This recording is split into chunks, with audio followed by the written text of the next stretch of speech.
Baeketa bat, sintomarik gabeko jende multzo bati egiten zaion proba eta miaketa medikua da. Aldizkakoa izan ohi da, eta helburua gaixotasunak fase goiztiarrean detektatzea da. Osakidetzak gaur egun, minbizia garaiz detektatzeko 3 baeketa ditu martxan. Bularreko, kolon ondesteko eta umetoki lepoko minbiziak prebenitzea dute helburu.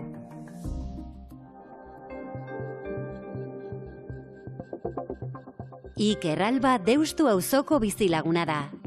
Osakidetzak abian jarri duen proiektu pilotu batean parte hartzeko gonbidapena jaso du eta ospitalera etorri da emazteak lagunduta. Prostata minbiziaren ikerketa pilotu bat martxan jarri dugu eta honen helburua prostata minbizia goiz detektatzea da. Osi Bilbao Basurton egingo dugu eta guztiok jakin behar dugu prostata minbizia gizonezkoengan intzidentzia eta prevalentzia nagusia duen minbizia dela. Ziguten eskutitz bat, triptiko batekin, informazio guzti honekin, eta animatu ginen emazteekin noski, animatu ginen estudio honetan parte hartzea. Ikerrek bezala, 10.000 gizonezkok eskutitz bat jaso dute. Bertan, prostatako minbiziaren gaineko informazioa emateaz gain, proiektu pilotuan parte hartzera eta azterketa mediku bat egitera gonbidatzen dituzte. Egin beharreko gauza bakarra hitzordua eskatzea da.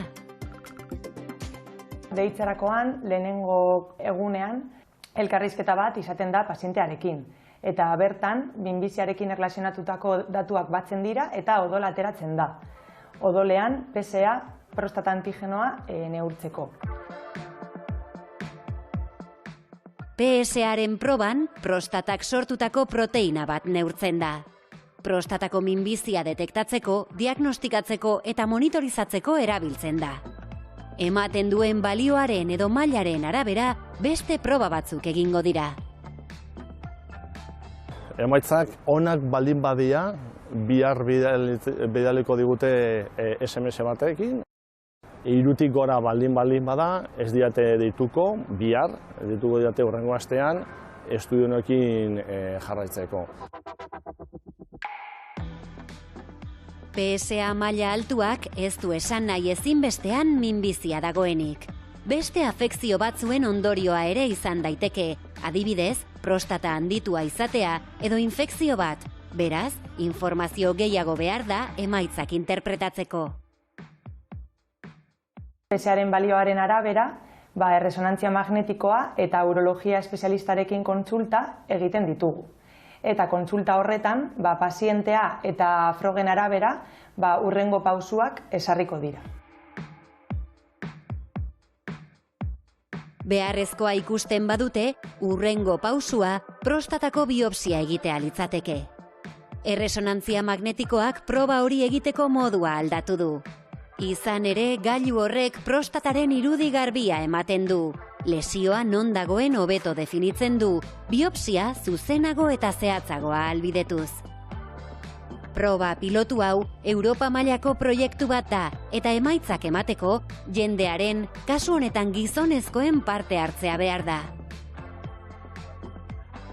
Ni berez, enitzateke animatuko, baina ja 50 aldean gerturatzen zarenean, hartzen duzu bizitza baitaren nolabait ez dizut esango serioago, baina ikusten duzu eta ere osasuna izan behar dela zure bizitzako oinarria alden eta urte gehiago bizitzeko. Orduan, esan duen, zergatik ez. Osakidetzak urteetako esperientzia du mota honetako programekin. Aitzindaria izan zen, umetoki lepoko minbiziaren baeketa martxan jartzen, eta kolon ondesteko minbiziarenean, estatuko eta nazioarteko erreferente bihurtu da, duen parte hartze eta estaldura tasa handiagatik. Baeketek gaixotasunak garaiz detektatzeaz gain, patologia batzuen garapen osoa prebenitu dezakete, kolon ondesteko minbiziaren kasuan ikusi den bezala. Bestetik, programa horiek osasun sistemaren kostuak murrizten ere laguntzen dute, gaixotasunaren fase aurreratuagoetako tratamendu konplexuagoak eta garestiagoak saihesten baititu.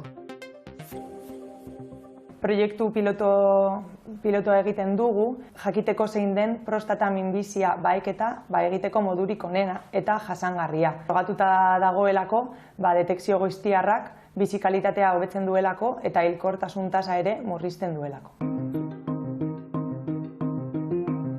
Lortuko diren emaitzek eta datuek lagunduko dute aztertzen, ea prostata minbiziak ere aldizkako populazio baeketa bat izango duen ala ez. Izan ere, ebakuntzarik onena egin beharreztena da, eta prozedura inbasiboak saihesteko prebentzioa da gakoa.